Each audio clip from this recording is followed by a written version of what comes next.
கிறிஸ்துவுக்குள் பிரியமான சகோதர சகோதரிகளே, இயேசு கிறிஸ்துவின் இனிய நாமத்தில் அன்பின் காலை வணக்கத்தை தெரிவித்துக் கொள்கிறேன். இந்த நாளுக்கான தியான தலைப்பு கற்றுக்கொள். காலைதோறும் என்னை எழுப்புகிறார், கற்றுக்கொள்கிறவர்களைப் போல நான் கேட்கும்படி என் செவியை கவனிக்க செய்கிறார். ஏசாயா 50:4.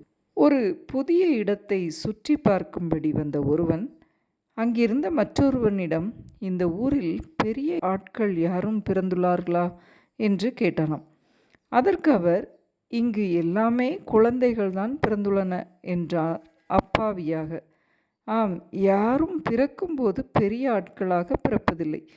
தங்கள் நோக்கத்தை, செயல்களை சரியாய் பயன்படுத்த கற்றுக்கொள்பவர்கள்தான் பெரிய ஆட்கள் ஆகின்றனர். ராமேஸ்வரம் என்ற ஒரு கிராமத்தில் பிறந்து இந்தியாவின் முதல் குடிமகனாக உயர்ந்த அப்துல் கலாம் ஒரு சாதாரண இடத்தில் பிறந்திருந்தாலும் சிறந்த தலைவராக உருவாகியதை நாம் பார்க்க முடிகிறது. கற்றது கைமண் அளவு, கல்லாதது உலக அளவு என்று பழமொழி கூறுவர். ஆனால் கொஞ்சம் கற்றுக்கொண்டவுடன் எல்லாம் தெரிந்தது போல நாம் நடந்து கொண்டால் தீமைகள் அதிகம் நம்மை சுற்றி வரும். அறிஞர்களும் ஞானிகளும் வாழ்க்கையில் வெற்றி பெற்றவர்களும் கடைசி வரை கற்றுக்கொண்டிருக்கும் பழக்கத்தை உடையவர்களாய் தங்கள் வாழ்வில் வாழ்ந்துள்ளனர். கற்றுக்கொள்வதை நிறுத்தும்போது வளர்ச்சி நின்று விடுகிறது. வளர்ச்சி நிற்கும்போது அழிவும் ஆரம்பம் ஆகிறது. ஒரு அறிஞர் இவ்வாறாக கூறுவார், வளர்ச்சி ஒன்றுதான் உயிர் இருப்பதற்கான அடையாளம் என்று. ஆம், நாமும் கற்றுக்கொள்ளும்போதுதான் வளர்ச்சி அடைகிறவர்களாய் உயிருள்ளவர்களாய் காணப்பட வேண்டும். எல்லாவற்றையும் கற்றுக்கொள்ள வேண்டும் என்று அவசியமில்லை. ஆனால் நம்முடைய தரிசனத்திற்கு ஏற்ற விஷயங்களில் நாம் தேர்ச்சி அடையும்படி கற்க வேண்டும். சவுலின் உடையை அணிந்து கொள்ள தாவீது கற்றுக்கொள்ளவில்லை. ஆனால் ஒரே கல்லில் கோலியாத்தை வீழ்த்தக்கூடிய அளவுக்கு கவன் வீசுவதில் தேர்ச்சி பெற்றவனாய் இருந்தான். தனக்கிருந்த திறமையில் கற்று தேர்ந்தவனாய் இருந்தான் என்று நாம் பார்க்க முடிகிறது. கற்றுக்கொள்ள வேண்டும் என்ற தாகம் இருந்தால் எங்கும் யாரிடமும் நாம் கற்றுக்கொள்ள முடியும்.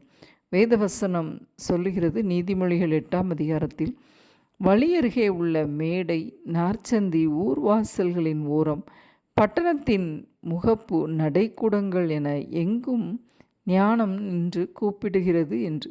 நாம் தான் அதை கவனிப்பது இல்லை, கற்றுக்கொள்வதும் இல்லை என்பதை அந்த வசனம் சொல்லுகிறது. சாலமோன் ஞானி எறும்பினிடத்திலிருந்து கூட நாம் கற்றுக்கொள்ள வேண்டும் என்று சொல்கிறார். சோம்பேறியே, நீ எறும்பினிடத்தில் போய் அதன் வழிகளை பார்த்து ஞானத்தை கற்றுக்கொள் என்று போதிக்கிறார். ஆம், எனக்கு அன்பான சகோதர சகோதரிகளே, எலிசா எலியாவோடு கடைசி வரை இருந்ததினால் எலியா செய்ததை விட 2 மடங்கு அற்புதங்களை செய்தான். தனது குருவிடமிருந்து அவன் கற்றுக்கொண்டான். நாமும் மற்றவர்களுக்கு கீழிருந்து கற்றுக்கொள்வது என்பது நமக்கு பிடிக்காத ஒரு காரியமாக இருக்கிறது. ஆனால் மற்றவர்கள் நம்மை கண்டித்து திருத்தும்போது தான் நாம் அநேக காரியங்களை கற்றுக்கொள்ள முடியும். நாம் கற்றுக்கொள்ளும்போது நாம் புத்தியடைந்தவர்களாய், புகழ்ச்சி உடையவர்களாய் வாழ முடியும். புத்திமதிகளை தள்ளிவிடுகிறவன் தன் ஆத்துமாவை வெறுக்கிறான். கடிந்து கொள்ளுதலை கேட்கிறவனோ ஞானமடைவான். மற்றவர்கள் நம்மை கண்டிப்பது நமக்கு பிடிக்கவில்லை என்றால் நாம் திருந்த முடியாது. தங்களை திருத்தக்கூடாது என்று நினைப்பவர்கள் எப்படி கற்றுக்கொள்ள முடியும்?